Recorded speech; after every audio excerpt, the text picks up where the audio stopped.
नमस्कार। Education with Hemant में आपका स्वागत है। मैं आपका दोस्त और होस्ट हेमंत उपाध्याय। जैसे कि अभी तक हम साइंस के कुछ चैप्टर्स पढ़ रहे थे, आज हम एट्थ के सोशल साइंस के हमारे अतीत का पहला चैप्टर मैं पढ़ रहा हूँ, यानी कि इसका नाम है कैसे, कब और कहाँ।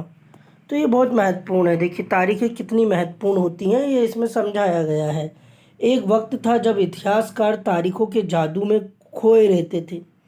कब किस राजा की ताजपोशी हुई, कब कौन सा युद्ध हुआ, इन्हीं तारीखों पे गर्मा गर्म बहसें चलती थी इतिहासकारों की। आम समझ के हिसाब से इतिहास को तारीखों का पर्याय माना जाता था, यानी कि आम लोग तो यही समझते थे कि इतिहास में केवल तारीखें ही होती हैं।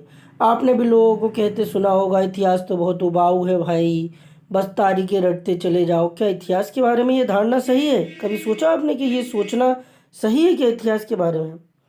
इसमें कोई शक नहीं कि इतिहास अलग अलग समय पर आने वाले बदलावों के बारे में ही होता है।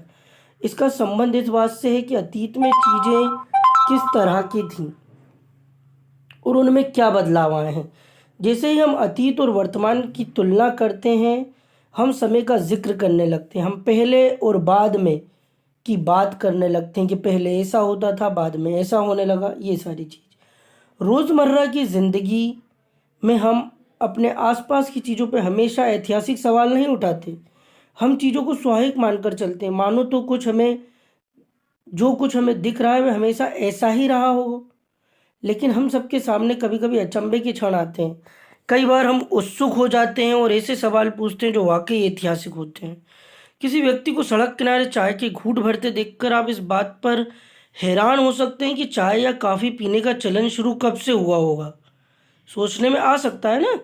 रेलगाड़ी की खिड़की से बाहर झांकते हुए आपके जहन में ये सवाल उठ सकता है कि रेलवे का निर्माण कब हुआ। रेलगाड़ी के आने से पहले लोग दूर दूर की यात्रा किस तरह कर पाते थे। तो ये सारी चीज़ें इतिहास हैं। सुबह सुबह अखबार पढ़ते हुए आप ये जानने के लिए उत्सुक हो सकते हैं कि जिस जमाने में अखबार नहीं छपते थे, उस समय लोगों को चीज़ों की जानकारी कैसे मिलती थी। चित्र एक को ध्यान से देखें। ये चित्र किस प्रकार का उपनिवेशवाद का बोध कराता है। ये देखिए, चित्र दिख रहा है आपको? चित्र चित्र एक ब्राह्मण ब्रिटेनिया को शास्त्र भेंट कर रहे हैं।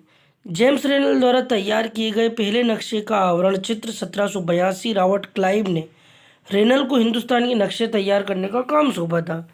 भारत पर अंग्रेजों की विजय के समर्थक रेनल को वर्चस्व स्थापित करने की प्रक्रिया में नक्शे तैयार करना बहुत महत्वपूर्ण लगता था।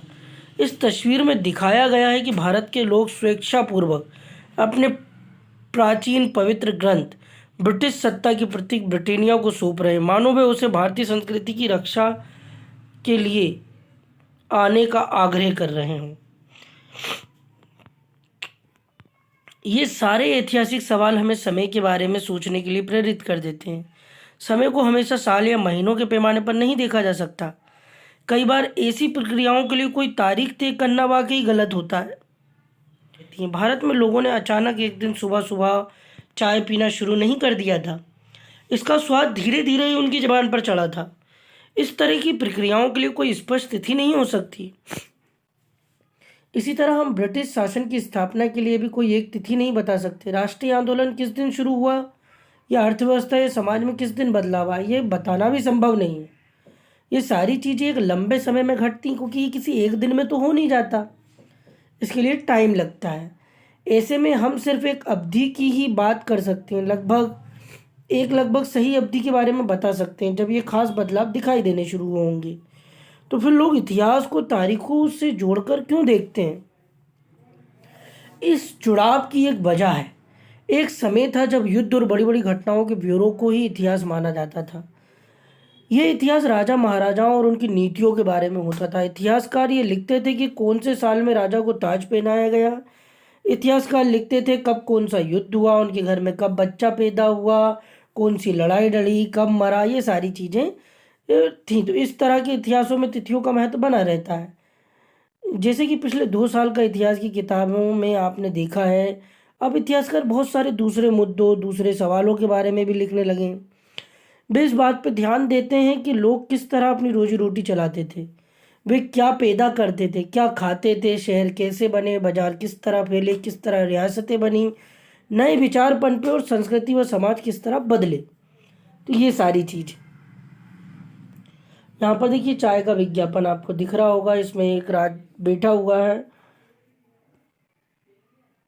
घोड़े के ऊपर, रानी विक्टोरिया का तीसरा बेटा आर्थर बैठा हुआ है। यानी कि ये जो चाय थी उस समय राजा महाराजाओं के लिए बहुत बड़ी बात थी। तो ये चित्र ये दिखाता है यहाँ पर। कुछ तारीख, कौन सी तारीखें, कुछ तारीखों को महत्वपूर्ण मानने का पैमाना क्या होता है। हम जो तारीखें चुनते हैं, जिन तारीखों के इर्द गिर्द हम अतीत की कहानी बुनते हैं, वे अपने आप में महत्वपूर्ण नहीं होती। वे इसलिए महत्वपूर्ण हो जाती हैं क्योंकि हम कुछ खास घटनाओं को महत्वपूर्ण मानकर चलने लगते हैं। समझे आप। अगर अध्ययन का विषय बदल जाता है, अगर हम नए मुद्दों पर ध्यान देने लगते हैं तो महत्वपूर्ण तारीखें भी बदल जाती हैं। एक उदाहरण पर विचार कीजिए। भारत में ब्रिटिश अधिकारियों ने जो इतिहास लिखे उनमें हर एक गवर्नर जनरल का शासनकाल महत्वपूर्ण है। यह इतिहास प्रथम गवर्नर जनरल वॉरेन हेस्टिंग के शासन से शुरू होते थे। याद रखिएगा ये सब क्वेश्चंस में। प्रथम गवर्नर जनरल कौन थे? Warren Hastings. और आखिरी वायसराय कौन थे? लॉर्ड माउंटबेटन के साथ ख़त्म होते थे। अलग अलग अध्यायों को हम दूसरे जनरलों हेस्टिंग्स, बेलेजी, बैटिंग, डलहौजी, इन सब के नाम से जानते। कैनिंग, लॉरेंस, लिटन, ये सब नाम है। इस इतिहास में गवर्नर जनरलों और वायसरायों का कभी ना खत्म होने वाला सिलसिला ही छाया रहता था। इतिहास की इन किताबों में सारी तारीखों का महत्व इन अधिकारियों, उनकी गतिविधियों, नीतियों, उपलब्धियों के आधार पर ही तय होता था। ये ऐसा था मानो इन लोगों के जीवन के बाहर कोई ऐसी चीज़ नहीं थी जिसे जनता जानना महत्वपूर्ण हो। इन लोगों के जीवन का क्रम ब्रिटिश भारत के इतिहास के में अलग अलग अध्यायों का विषय बन जाता था। तो दोस्तों क्या है कि वीडियो ज़्यादा बड़ा हो सकता है, इसलिए हम बाकी की चीज़ें अगले चैप्टर में पढ़ेंगे। आशा करते हैं आपको ये वीडियो पसंद आया होगा। यदि पसंद आया है तो प्लीज़ चैनल को सब्सक्राइब करना ना भूलें, लाइक करें, कमेंट करें और शेयर कर दें ताकि ज़्यादा से ज़्यादा लोगों तक ये पहुँचे। और चैनल को सब्सक्राइब करना ना भूलें। धन्यवाद। जय हिंद।